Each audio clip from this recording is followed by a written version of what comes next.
I'm at a place in my career where I feel like for me to progress to where I want to be financially, really, I don't think. You're gonna have to bet yourself. Yeah, I don't think I can do that as quickly as I want to, working as an employee for a company, right?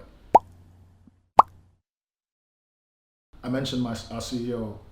He basically sold some shares this year, about 30 plus million. So people are making a lot of money in our industry, right?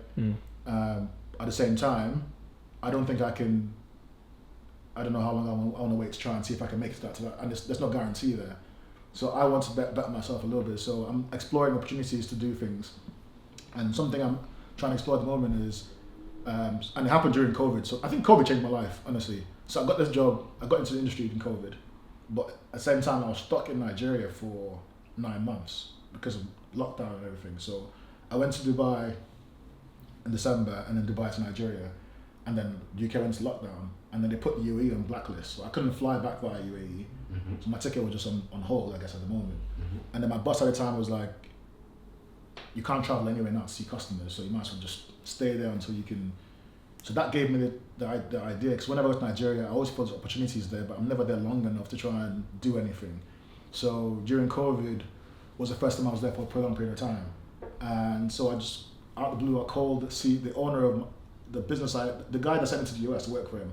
I basically called him and said, look, I'm going to be here, I don't know how long. If I can get a contract here, would you supply it and just pay me a commission for doing it? He was like, yeah, see what you can do. So I tried to set up a company, tried to get approvals, and tried to network my way into projects. And at the end of that year, I got 2 projects. And then you learn as you go on, what's the niche, what's needed, what people, you meet more people. And now I've got, it's basically partnership. So I'm not really physically there. If I was there more, I probably would have been doing a bit more. But I've got people who are working in industries there that need services, and I try to find services or people who can deliver those services for them. And obviously they do business, and I get a commission for whatever the project is. So what services are you trying to bring to Nigeria? Just to clarify. It could be anything. So the last one, there was an oil and gas company in Ghana that's doing, they basically drill oil in Ghana, offshore in Ghana, and they have a spool which basically transports oil from the rigs to the storage place, and it failed, so they needed to replace that, but it's offshore.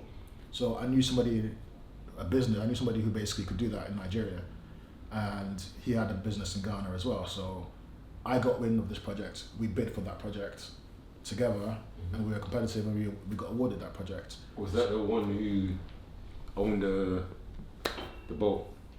Yeah, so that's a different person. But I try to work with him as well. So with him, he has assets. So he acquired some assets from another company when they left Nigeria. So I have friends that own vessels, boats and stuff, boats that are used for oil and gas drilling offshore. We're not even going to talk about the money.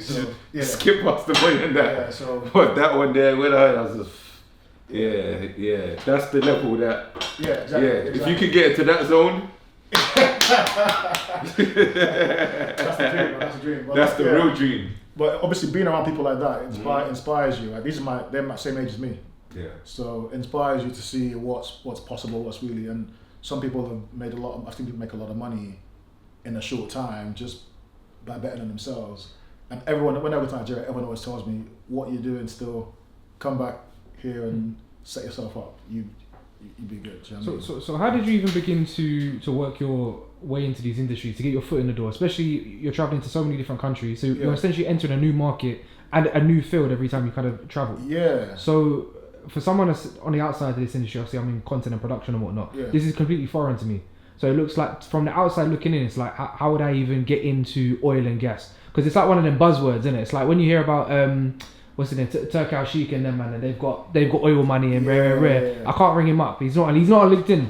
I can't be like, yo, bro, just saw the fight. It was crazy.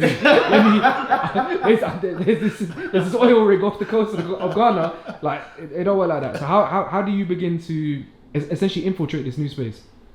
I think I've been fortunate, right? I think it's mainly leveraging my network.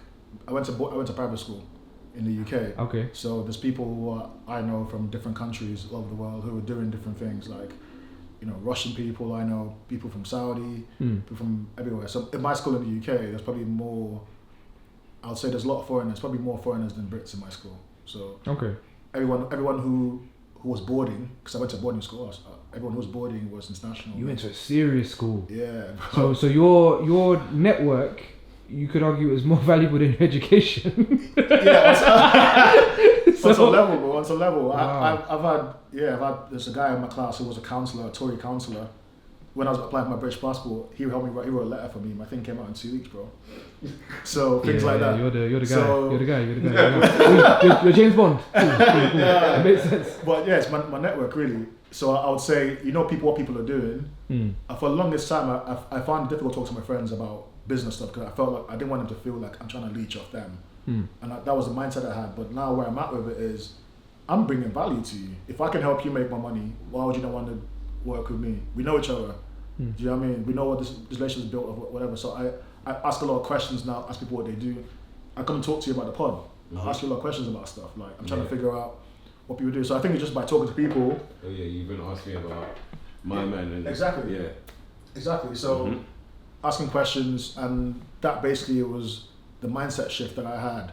And now I'm just basically more active. So the more people I meet, I'll figure out ways to see how, if there's a chance that we can put something together. If I hear from this person telling me he's trying to do this, oh, I know this guy can do this. Let's figure it out.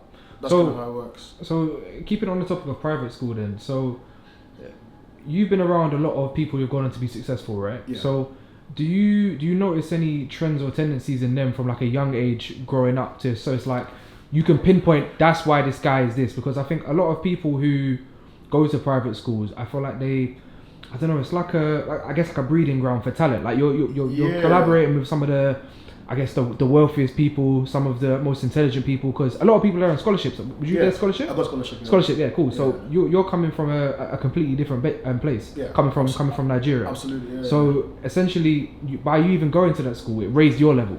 So what did you notice about your peers that you can say, do you know what, this guy's a Tory because he's... Yeah, on that point, I think going to that school allowed me to progress quickly in my career because, you know, when you interview, they interview on competency and on culture fit. And in my opinion, the culture fit interview doesn't tell you anything about whether that person can do the job or not. For sure. It just tells you whether me and Tommy can get along. Do you get me? So Which is important, right? Very important, but a lot of times people from the ends who don't have experience of interacting with people like that might not find a way to interact with people like that, right? So to me, it comes naturally because I went to a school like that. So I can talk to, in most of the business I worked at, I was probably the only black person in the office or the first black hire they ever had.